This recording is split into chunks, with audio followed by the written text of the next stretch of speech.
How to know if you have been blocked on iPhone text message. Hey everyone, welcome back. In this video, I will show you if someone may have blocked you on iPhone text message. So let's get started. First, as you have to just send them a message using iMessage, simply open the message app. After you open message app, from there you'll have to just send a iMessage to that person. After you send one message for that person, if the message bubble is blue and it says delivered, you are likely not blocked.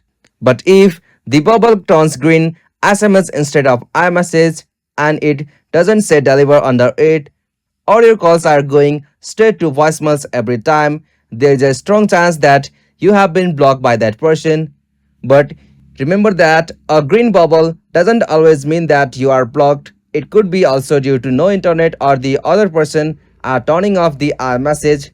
So watch for the multiple signs together. And that's it. This is the method you can guess if someone block you on iPhone. If this video was helpful, please don't forget to give a like and follow for more iPhone tutorial like this. Thanks for watching. Have a good day.